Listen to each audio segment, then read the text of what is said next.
अक्रूर जी को गृह में लेके गए, घर में लेकर के गए।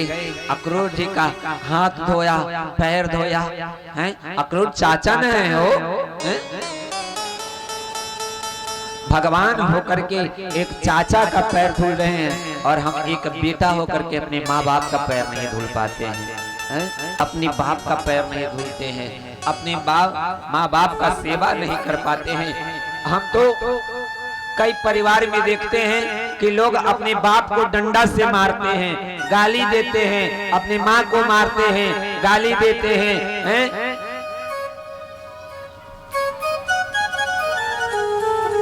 आप लोग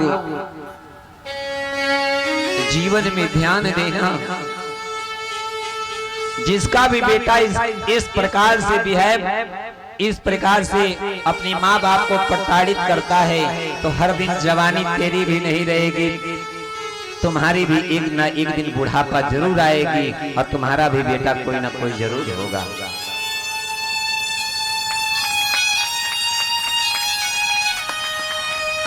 और आज जितना तुम अपने माँ बाप को सताते हो ना, इससे कहीं अधिक तुम्हारा बहू और तुम्हारा बेटा तुम्हें सताएगा।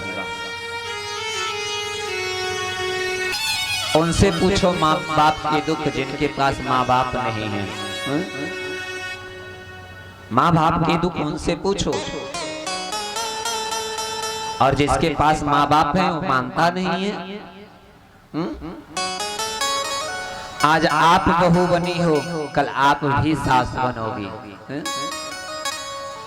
और आप तो 2022 वाली बहू हो ना, आपकी जब बहू आएगी तो 2046 वाली बहू आएगी। तो आप तो इतनी मॉडल में हो, तो अब सोचो कि जब आपकी बहू आएगी 2046 वाली तो कितने मॉडल में होगी, हैं? तब फिर वो आपकी क्या दुर्दशा करेगी, वो राम ही जाने, हैं? बोलो राधे राधे राधे राधे।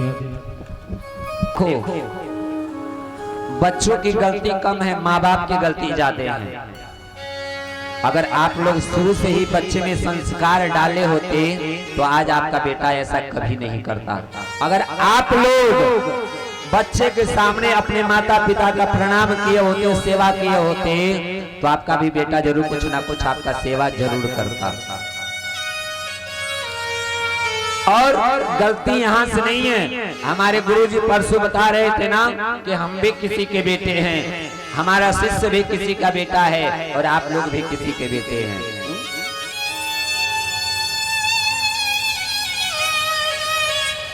आप लोग मांस मछली खाते हो और हम लोग नहीं खाते हैं। ये किसका प्रभाव है? माँ के गर्भ का प्रभाव है। मेरी माँ कभी मांसाहारी नहीं बनी तो मैं भी मांसाहारी नहीं बना।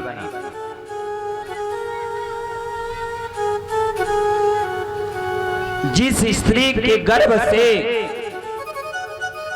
जो बच्चा जन्म लेता है और गर्भ के समय में जिस सोच विचार की स्त्री रहती है, उसी विचार का बच्चे का जन्म भी होता है।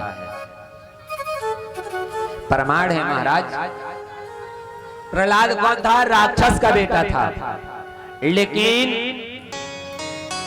कयादू संतों के शरणों में बैठ गई, सत्संग श्रवण कर ली, तो राक्षस के कुल में प्रहलाद का जन्म हुआ। किससे? सत्संग से। सत्संग से हुआ ना।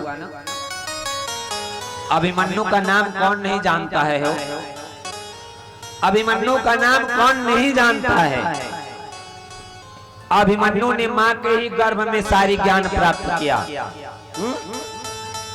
सारी ज्ञान मां के गर्भ में ही प्राप्त किया। अभिमन्यु को छोड़िए, एक सुख, एक तोता, एक छोटा सा अंडा बच्चा। दूसरे दिन की कथा में हम सुनाए थे ना कि भगवान का कथा सुन करके अंडा सीधा हो गया, सही हो गया, जीव हो गया, और वही सुखदेव बन करके आए। कहने का मेरा मतलब क्या है मेरे माई बाप? अगर गर्भ के समय में आप रामायण पढ़ोगे, रामायण सुनोगे, आप गीता पढ़ोगे, गीता सुनोगे, भगवान का स्मरण करोगे, तो आपको भी धोने वाला श्रवण कुमार मिलेगा। अगर नहीं होगा। अगर श्रवण कुमार बेटा चाहती हो कि मेरा बेटा श्रवण कुमार बन करके रहे, तो पहले आप श्रवण कुमार की मां तो बन जाओ।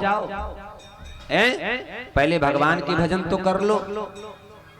गर्भ के समय में कोई सी भी प्रकार का गलत कोई भी काम नहीं करना चाहिए, मांस भक्षण नहीं करना चाहिए, हैं? भगवान का उस समय भजन करना चाहिए, चिंतन करना चाहिए। हीरो की फोटो लगाती है सामने कि इसी हीरो के जैसा मेरा बेटा जन्म लेगा।